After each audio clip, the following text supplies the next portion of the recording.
Good morning, everyone. Suzanne Taylor King here with, oh my God, I can't believe it.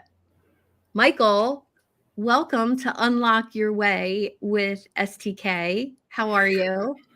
Excellent. I had to beg for years to be on here with you, and finally you allowed this. So I appreciate it. The mayhem. Oh, you're so welcome. It's words of affirmation are always appreciated for me because that's my love language. So thank you for getting me. I totally appreciate it. Uh, we met in person for the first time back at the beginning of May, and you saw my talk. I saw your talk. Let's get into what you do and tell us a little bit about you as a coach. Whew. I like to say strategist because the coaching space hates me because I talk a lot of trash Yeah, about the coaching space. So yeah. that's always Okay. I'm like, ugh, I gotta Can we separate do the some of line. that today? All right, Can we yes. do some of that today? I became public enemy number one again yesterday because I made a post. But I'm Michael Fabber. I think messaging is the key to everything. With Mhm. the right message, your ad will work, your website will work, your posting will work. With the wrong Yeah, message, none of it will work. So we're big on the foundational principles of messaging and making that crafted in a way that your people resonate with it and come towards you and want you to help them and give you money too. It's a yeah, win-win. And I'm like the anti-coach of the coaching world. So that's a little bit about me. yeah. I love that. I think that's what makes me attracted to your messaging and just your overall, kind of polarizing way that you present yourself. And that is so refreshing to me after being in the online space as a coach of some sort or another for 15 years. There's not many people brave enough to say some of the stuff you say. I think the stuff you say all the time, but saying it publicly can feel a little, oh, what will people think? Oh, people will think I'm not nice, or people will think I have a bad attitude or negative attitude. Talk a little bit about being brave enough, and your company's called Unleash You Now, right? It's all about that, isn't it? Facts, unleashing who you are. Yeah. For years and years, I like shaved corners and tried to be something that I thought other people wanted or that I thought other people would accept. And then I Yeah. felt like, why didn't I have real relationships? Yeah. Right. Well, it's because I wasn't willing to put me out there so people couldn't even address parts of me because they didn't know it Mhm. existed. um, Life has a funny way of making you understand what's important and what's not. Yeah. And it played some good games with me. And I came back and I was like, listen, we're going to do really good or we're going to do really bad. But anyway, we're just going to be us. Yeah. And those that want to flock with us will, and those that won't. And I always say, I want you to love me or hate me, like block me or study every post I make, Ooh, because there's yeah. nothing good happens Block in the middle. me or study every post I make. I love it. Right? I love it. Nothing good happens in the middle. Yeah, I think that gray area for me has always been a defining moment. If you find yourself in that gray area, whether it's a relationship or a business or any decision, really, for me, that means it's a no. That means it's a dump it. That means get rid of it because it's that waffling where, oh, should I break up with him? Oh, should I do that program? It's that all your stress comes from, isn't it? Facts, 100%. And then doubt creates more doubt. Yeah. So whenever we sit in doubt, we're gonna start doubting everything. Yeah. So let's not sit in it. Address the situation and then make a decision. And the Yeah. good thing is we can always make another one at a different time if we need be. Yeah, right? Well, how did you get to this point for yourself? What did that look like? Phew. If you could take a cluster of everything that's like messed up on Earth, put it together in a round ball, and then give it a name, that would be how it came. And the name would be Michael Faber. Mm, I always get to say I get to speak to people not because of their accomplishments. A lot of people get to speak because of their accomplishments, yeah. and not belittling anything we've done or anything that the team has done. I don't Yeah. want to take any credit away from anyone that's done some great things, but I really think I get to speak because of all the mistakes I've made and all the mess ups I had, and I'm still here talking to you about it. Yeah. Right, and that means anyone can.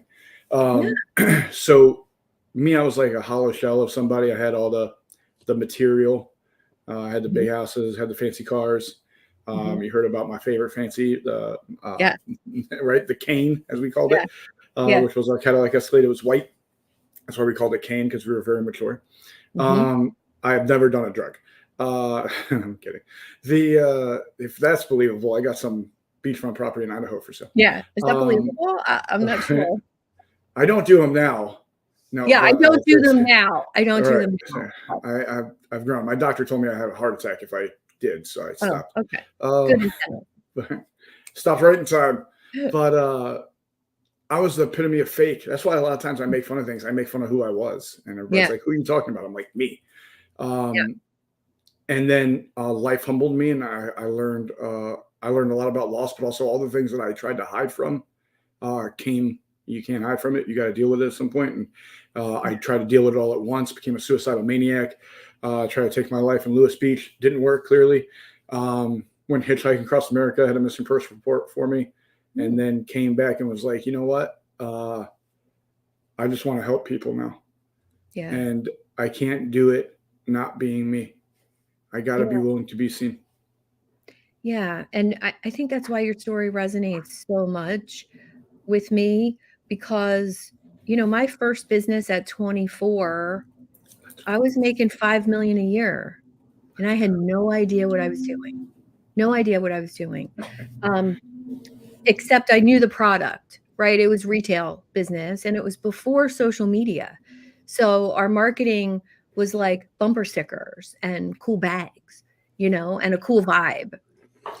And I remember about 3 years in having everything, the houses and the trips and the Harley and the Jeep and the, sports car and the like everything. I could buy anything I wanted and I still was not happy. There was something missing, and it was that being yourself and the personal fulfillment and doing something difficult because that business was so easy for me, almost too easy, so you take it for granted because I didn't have to work that hard to get it to that point. And I think that's why your story makes so much sense to me because that could have been me, and the only reason is because I made the decision to get out before it got really bad. Mm. So that's kind of what taught me decision making. And I see that in you now. You make quick decisions. You make not only business decisions, but you can tell you don't edit yourself. Talk a little bit about that. Right, because I love everything you just said, and yes, 100%. The good thing about rock bottom is we get to pick where it is, Mm, right? Like yeah, it's not a for yeah. sure destination. We get to decide, and you decided your rock bottom was a little closer to the top than mine was. Well, I Which I smelled wish it. you I were. smelled bottom. I smelled I bottom. wish So, I was around you more for you to be like, you should maybe do this too. yeah. But when we edit ourselves or when we check ourselves in a way to change who we are, Mm, it's to make someone else like us. mhm. And if they like us for changing who we are, then they don't like us for who we are. Yeah. Right. And like I said, I don't want a lot of likers. All right. Likers get you in trouble. I used to have a bunch of people around that liked me, and they Yeah. got me. I got a lot of trouble then. So I was like, you know Yeah. what? Why are we so uncomfortable being us? Mm, Right, like just letting what we care about out and yeah. what we want to know. So many people make posts to think you have to be like prolific by like posting about anything that's popular or trendy, and Mhm. it's like sometimes the message is not posting about that because you actually don't care, right? Yeah. Rather than taking a side just to look like it. Like I don't care Mhm. about politics. I'm like the worst person to talk about I politics don't because I'm care. like, I don't care yeah, about politics everybody sucks. or religion Right. I'm or like, everybody sucks. They're trying to get money. They're not yeah. going to help nobody. Right. Yeah. Like, we just got to go Yeah. get it. Right. So, like, Yeah. anyone comes to me about who they like, and I just make jokes and they get mad. And then the next people come to me about who they like and they like the other side, and I just make jokes about them. And they're like, but you make jokes about the other guy. I'm like, right. I don't care. Right. I Yeah. don't like any of them. But Yeah. also, I don't get involved in those conversations or start them because Mhm. I don't care. Right. And I think it's okay to say we don't care about certain things. That's not in for us. Like that's Mhm. not an interest of mine or a focus of mine. And sometimes we have to get comfortable saying that first to say what we are into. Totally. Totally. I think it goes back to, I think it was that Eleanor Roosevelt quote where she said, small minds talk about other people. Um, and the really evolved mind or person talks about goals and dream and ideas, right? And I think just this idea of news and politics and religion for me too, uh, studying, reading about almost every major religion that I could. I'm like, they're all the same. What do people not see? It's and and I think even entertaining those conversations for me would be small-minded. So let's talk about those bigger things. I'd rather talk about a business idea for 12 hours, plan it all out, and then never do it, right? Sell it. Sell the idea. I sold a business idea once, and I thought, "Well, that was the greatest thing ever to come up with a concept and then, oh, all those ideas aren't for me. I could just sell them or give them to my clients. That's cool." So, how do you stay in that space? Because you and I both, as public figures, were around a lot of people all the time. Mhm. How do you not get sucked in to those conversations? Well, I mean, I'm human. Sometimes I do. Okay. The Okay. so I am human. Sometimes I'm like this mofo, right? Yeah. So I have those moments. Yeah. And my nickname's the real MFer because of my initials, and Mm. sometimes I am that person. So I can't lie and say I'm never human. I am. And sometimes some people just get me where I'm like, all right, here we go. Let's have the convo. Yeah. But what I'm going to do, typically, what I'm always asking myself is this for the future? Is this the greater good? Is this purpose? Is this mission? All right. Because Mm. if it's mission oriented, I would say like my ultimate goal is to end suicide and selfish behavior. That's my ultimate goal. I'll do Say that anything and again. everything to end Say that suicide and again selfish for behavior. impact. Okay. All right. So Yeah. that's my ultimate goal. I want to do that. Anything that aligns with that or goes towards that or can help that, I'm in. Yeah. Anything that doesn't, I'm typically out. All right. And that's what I always when anything comes in, it's like, does this help us get closer to this? If Mm. it doesn't, then no go. All right. And a lot of times talking about anything that's tedious, that's not really going to move the needle for me, you're not going to Mhm. have my attention long, and I don't want to be involved in it long. Right. But talking about a business, how we can impact people through a business, or talking about an idea or an event, we throw a lot of events, so how we can throw an event that will impact people's lives or change people's businesses, so they can the ripple effect theory, which I truly believe in. Uh, Mhm. I'm all in. I'll listen. We'll talk over and Yeah. over and over again. All right. Listen, we talked about our bigger conference. It's only a couple hundred people, but it's our bigger conference. Um, we talked about that for years before we did it. Mm. And then finally we were like, all right, I think we're in a position It's that time. this makes Yeah. sense. Yeah. This makes sense. The plan is good. And the conversation went far enough that it's possible. All right. So those conversations in time have changed my life and the people Yeah. around me's lives. So I'm all about those. Yeah. And I love that you said bigger conference and it's 100 people.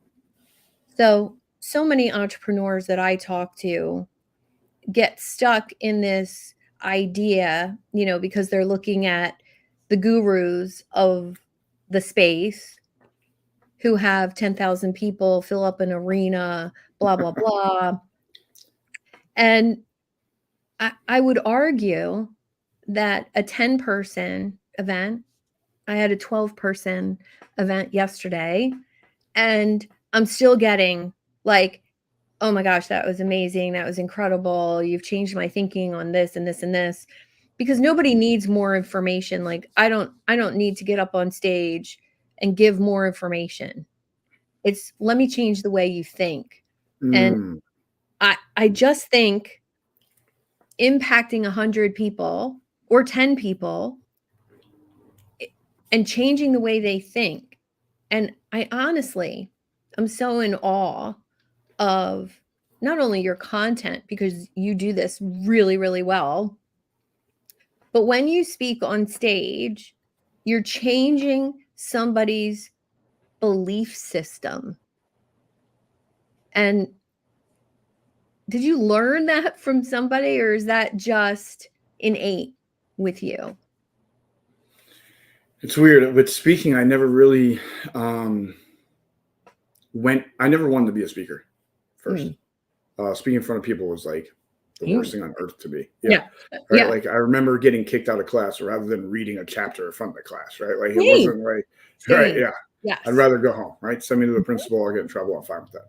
Yeah. So speaking was never my thing. I ended up speaking because a buddy needed a favor. Someone didn't show up for a boys and girls conference he put on at the local chapter where I was running like a door count security where I was just counting people coming in because I was like, I'll help you out. So I was like, click, click, click. I'm like, this is fun. Right. And then he's like, Mike, I need a favor. I was like, what's up? And my last name's Faber. So people always play the favor. That's good. Like, I'm going to use that. Like, right. Every time someone says, I'm like, oh my God, that's so creative. I never heard it. Do me a favor. And, yeah. Hey, do me a favor. I'm like, so I'm like, yeah, what's up? And he's like, I need you to speak. And I was like, bro, I'll give you the ticker and I'll leave. Right. Like, yeah. And he's like, no, you don't understand. Like the guy that was supposed to speak that everybody paid like $20 to come in and see, he can't make it. He's so delayed. He's going to be like 4 hours late. No one's waiting for 4 hours. Right.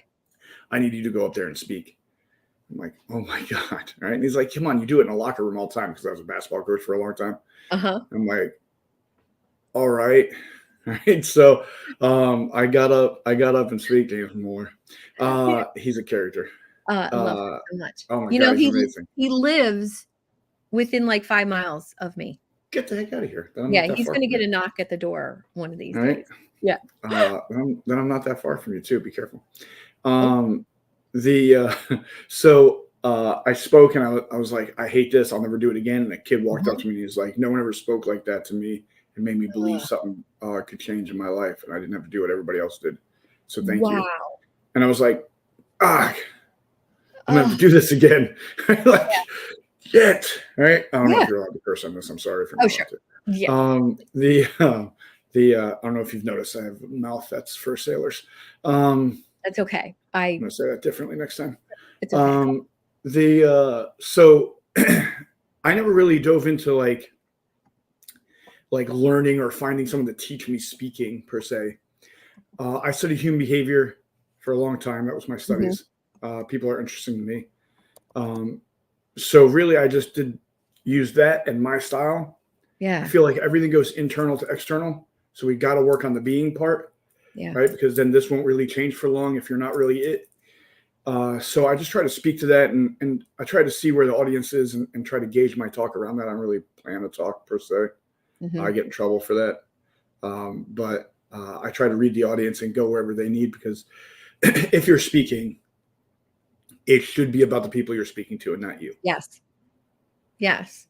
I love that, because I feel as though I was always able to do that one-on-one with people to, after 20 years in dentistry, it was that one-on-one relationship. And I knew by body language and things they were saying, are they nervous? Are they excited? Do they want to be here? Do they want to leave? Like, I could tell that. And doing it with an audience, and, the talk that you saw of mine didn't have anything funny in it written. That happened just from reading. And you did a facial expression. You were sitting in the front row and you did a facial expression. And I was like, oh, this is going to make the whole room laugh, what I'm going to say next. Right. And being able to do that in real time, you have to be comfortable with yourself, because it's that self-deprecating humor and being vulnerable that makes people connect with you. How did you learn that? If you didn't just always there with you? It's just a really bad stand-up. Okay. What I learned was, if you're willing to make fun of you, you can make fun of others. Others will accept you making fun of them if you're willing to make fun of you too. It has to be even, though. Yeah. You can't be like, I can just make fun of others, right? Yeah. And if you make fun of yourself too much, people will start turning against you making fun of you. Like, come on, be nicer to yourself. Right? I'm like, shut up. Yeah. Don't tell me how to be with me. But if they're seeing that you're willing to take it, they'd be Uh-huh. willing to take it too, Mm, right? Typically.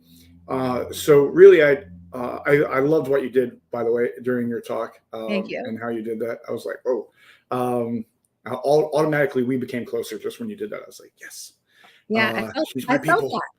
I right? felt that. So when you do that, a lot of times speakers are real heavy, and real heavy is hard. There's a lot of Yeah. resistance, right? Yes. And if you can mix, right, if you can find that good mix of like, here's something really good that you can use. Let's Mhm. laugh about it a little bit. All right, here's something we need to think about. A little heavy. Let's Mhm. take a little turn and smile. Right, Yeah, and if we can continue that, we make the journey easier for them to follow, to get further, and to get more. I love that. Right? And I love that. And I think when you can have someone laugh, they remember you because it's that, dopamine release, right? Like, somebody immediately feels more comfortable with you because you're comfortable with yourself. Um, the hard things, though, like, the hard things I've been through, I forgot to put into that talk. I mean, they were there, in my planning, but what I noticed is that that wasn't important in that moment. So, I never memorize a talk or have note cards or anything like that. It's like that free flow like you do. And you have to be able to read what your audience needs to hear and do it in a way, entrepreneurs are very fickle. They have shiny object. "Oh, I need that. Oh, I need that," all the time. And I think you have to be willing to adjust to that. right, one of the things I love that you did too was that there was a lot of pitching Mm. that day, like Mhm. over Yeah. and Yeah. over Yeah. and over, right? And you didn't really pitch, Mhm. and that made people come towards you, Yeah. right? It's because you understood that there was already a lot of it. If you did Mhm. it again, you would just be another one, Yeah. right? And that was one of the reasons why I clarified at the beginning. I was like, I have no slides. There's nothing that's going to go on the screen. I don't even have a QR code, right? Yeah. Like, I don't care if any of you ever buy from me in my life. We're just going Yeah. to talk today, Yeah. all right? And literally, people came up to me at the end and was like, the only reason I stayed sitting was at the beginning. You said you were going to sell something to me. That's Wow. weird. Wow. Okay, Yeah, and right, my QR code goes to a free workshop right, and 2 free gifts, but no pitch. Like, right. you're never gonna get an email from me if you opted into that to sell you something unless you reach back out. You're Because an to extra person for me, me. I don't know. I don't know. You're I an extra can't person, stand when somebody does it to me, right, so therefore I don't do it. right. Oh, it's like to send a friend request just to pitch me something in 2 seconds. Oh, stop. God, Can't who handle taught it. people that? Who taught people that? I know who taught a lot of people that. God, don't tell me. I want to throw chop them. There's Right? so Like, many. There's so many that teach it. I'll go back to jail for that. Okay. I I Like, don't know. that's how serious of effect it is in my book. Like, do Yeah. not do that. You literally belittled the whole request now, Mhm. because now I know you were just trying to get it to where I could see something in my inbox and not learn anything about either of Yeah. us. Yeah. Or the like, hey, how are you doing? What are you doing? What do you do? Do you want to buy something? I'm like, guy, don't even waste Oh the my time. god. Oh my god. Stop I it. know. I've now taken, depending on who the person is that does it to me, I've taken it as a personal mission. If it's a really high level person, and I know that it's either a bot or a VA doing it for them, and it's pretty Mhm, obvious to me, mhm. I try to flip it to get them to wanna book a call with me, and it's actually worked twice, Let's go. and yeah, we'll talk about that sometime because I was such a smartass in the reply that, "Oh, no, I don't need that. Have you looked at who I am? Have you looked at what I've done? Have you read here's the link to the about page on my website. Maybe do a little research on who you're pitching first." And by the way, I teach people how to do research and get their ideal clients that pay them 50K or more. Is that something you'd like to learn? Because I think you really need to learn it. Oh my God. It's awesome. And it's fun. Stuff like that. Gamified All it. right. I want to know and have my listeners, my tribe know you and your mission because, all jokes aside, what you're doing in the world is so important. My grandfather committed suicide, Sorry. and I remember my dad was in his 40s when it happened, maybe early 50s, and it was the most devastating thing for our family. And I want to just support your mission. So tell us about it and how we can support you. Phew. One, I'm sorry that it impacted you and your family like that. It's too many stories of this. And for Mhm. years, it was swept under the rug because it was Yes. like shame. Right. And I think we had to change the conversation to be able to get it to be talked about more often so people Yeah. don't feel so alone. Mhm. Right. They say there's 3 steps in harming oneself. It's feeling isolated, like you're completely alone. No one gets it. No one understands. The Mhm. second one is burdenship. The people that I care about the most would be better without me. Right. Oh, This is me doing a favor for them. oh, Right. It's almost oh, like convincing ourselves that this is the wow. right decision. And then the third is to harm ourselves beyond repair. That goes against everything we're programmed Mhm. to do. The last one we can't do anything about. Right. But the first 2 we can. Right. So that's why literally my cell phone, like my legit cell phone, not like some Yeah. SMS service or Google number, is posted on Facebook and everywhere else. You can call me at any time. I'll do Mhm. my best to be present. My email's out there. My DM is open, and typically I'm the only one that goes in there. So Mhm. we make it where people are, you're not alone and you're not a burden. I want to be there. I want to help. I want to be part of this. Like, I want to be there for you. I think the best thing people can do is let people know that they're not alone, that there's people out there that care, that want to be there, that are part of the solution. I think the Yeah. more we do that, the more people will feel comfortable reaching out during times of need. So we don't get it to the point there's no return. Care for one another, be real, be willing to speak truth. What happens is we hide the truth so much, people start believing the lies. Oh, 100%. Yes, That's ma'am. why I don't believe in fake it till you make it, Right. because that We voice talked about that in your yesterday. head is telling you all these horrible things. And then you go out to the world and you're putting on, this brave, successful, whatever mask, right? And then you go home and you feel like crap about yourself. It's a horrible place to be for people. Facts. Facts. And when we're doing a fake it to make it, Mhm. one, we're always questioning everything. Do the people really believe us? Yeah. Right? Do they see through this? Do they know? Right? Mhm. So we're worried Oh, about that. And then we're not it. So we're like, God, we really suck because we're not what we keep saying we are. We're yep. living out of alignment, out of our truth, out of reality. Yeah. Right? And or we start thinking we are that person, and then we get hit with what that person would be hit with that built that, and we're not ready Mm. to withstand that kind of hit because we're not at the level. Yeah. All right. Part of the journey and the work is you build the density of your skin to be able to handle the level in which you have arisen to. Right. And if you Well didn't build said. that skin, you're going to be torn up. Mhm. So being willing to be open about the process of growing. Right. And I wish, like, one, I wish I was involved more with the internet when it first was a thing, and I didn't listen to Dan Kennedy and think it was a fad.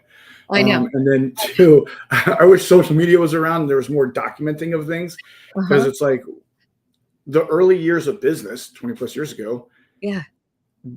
I took beatings, right? Like, so, and then I thought I made it, and then I took another beating, right? And then it was a repeated cycle of different types of Yeah. beatings, but beatings nonetheless. Yeah. And I wish people saw that, because now I'm like, guys, like, that's okay. Like, that's business. We all went through it. You Mhm. see the product now. The product now was years and years and years of shining shit, Well, right? nobody sees that though. Right. It's And the like, people now don't want to show it. "Oh, yeah, Michael, how'd you get to be such an overnight success?" Oh God, I love that "Oh, one. oh, okay." Right? Yeah, Yeah, it's 14 years taken ago I started doing this. taken 15 years Yeah. and, lots of pulling my hair out, Right. literally. right? and wasted money and wasted time and fake Oh, gurus and people that were going to put me on the map, yeah. right? And all the BS. And it was Yeah, that like, was guys, my post. My post today, which was a little bold for me, I like was it. about how much, and it's in my group. I am going to put it on my personal page also because it was pretty Okay. powerful. I don't Please know. do. I was in the zone of typing this I morning, like it. and I said, I've invested over $250,000 in coaching and education in the past 15 years. I'm not counting before that. Just in my coaching career, this is how much I've invested. And I've spent 10,000 on programs, 20,000, 30,000, and a little bit more. And I listed, there's only four programs that literally gave me an ROI. So spent 20, made 200 because of that knowledge, Right. right? Like there's only four. And then I said, but the most impactful, the biggest ROI I've ever got was from a $15 book. You want to know what the book is? And I didn't say. I just said, you want to know what the book Well is? played. Question mark. Well played. And Left me there. for me to say that, to be like, because to work with me is expensive, but There should be. it's not those types of programs. It's different. It's different. But if I meet somebody who needs to work with me and they're making zero, I don't talk them into spending to work with me. I say, go buy that book. It's $15. And when you're making 10 grand a month because of what that book says and do everything it says, then call me. I love that. I love it too. And it feels great. It feels great. Right? And I'm glad you made that post. Yeah. Because it's real. It's real. Right. And now you're going to give other people the permission to be real. I hope so. Right. And that's what a lot of people are just waiting for permission to it's okay to be you. Yeah. Yeah. And that's one of the reasons why we're very strong on always being us. Yeah. It's because wherever we are, I hope someone sees us and goes, all right, it's okay to be us. Like this dude's doing I just thought of a really cool idea next time you give a talk. Love it. Fake prescription pad where everybody gets a permission slip, a prescription to be them, be themselves, to be yourself. I like that. Yeah. I'm not saying I'm going to steal that for next year's conference at all. You can totally have it. See? It's not as fun if you don't let me steal it. No, you can totally steal it. You can all totally right, perfect. Good. Thank you. I love that. And I think that is the perfect place to say, how can people get in touch with you, be a part of your next event? Where is it going to be? Tell us all about it. Yeah, so we have a bunch of different events. The main one, a couple hundred people, is going to be, again, we just announced it yesterday, the release. We're going to Gaylord in Nashville, Tennessee again. I love the Gaylord. Awesome. It's one of the most beautiful resorts in the United States. Yeah. You can feel like you're outside, inside, and it's temperature control. Like that's perfect for me. I don't know. Yeah, love that. But this doesn't do well in extreme heat, and I do not like cold. So it's like a weird mix. Gaylord's perfect. I might steal that. Right so. There. Let's go. So that's next March. Okay. We have a couple hundred people in the room, a couple dozen speakers, a lot of networking, connecting. The one thing I'll always say, and I stand by, people will hear me or see me and they're like, dude, Mike, we got to be near, like, we got to work with you, whatever BS, right? And I always say, like, you're going to say that now and you're going to come into something of ours and you're going to see our community. And then you're going to be like, Mike, I don't really need to or want to talk to you anymore. All right. And you're going to want to hang out with the community. That's how cool and just really dope our community is. We're the blue and green. That's why James dropped the blue and green hearts. Nice. I see Michael Martin Hummel in the house. He's part of it too. It's just a dope community. People that really want to do good things and change the world. Real people. Yeah. None of the BS. No one talks about what car they drive or what house they have because no one gives a damn unless you're giving it to them. So nobody gives a damn unless you're giving it to them. Facts. It's like when people talk about their bank account. Unless you're gifting it to somebody, no one cares. I love it. So that's the thing. Maybe if you haven't tried us, But we have a bunch of smaller events. That's why I said I love when you said the 12 people. We Mhm. have 10, 20, 30 people at different retreats we have all year round. And they're my favorite events.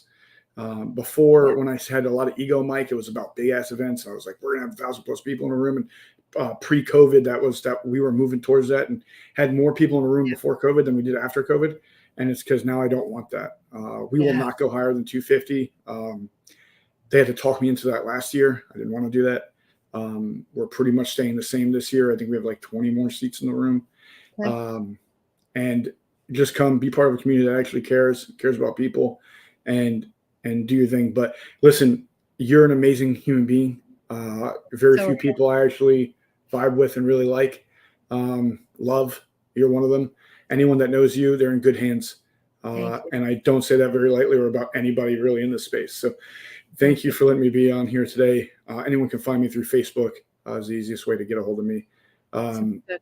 and truly appreciate you and what you're doing for the space, not just this time you gave me, but also what you do for the people around you. Yeah, I feel the You same inspire way. me. Feel the same way about you. And Thank you. whatever I can do to advance your mission, I'm just a message away. You let me know what you need Perfect. share or put out there into the world. I'm here to support you for that because I believe not only in your mission, but as you in you as a person. So thank I you. appreciate that. Right back at you. You're welcome. Have an awesome day. Keep kicking ass.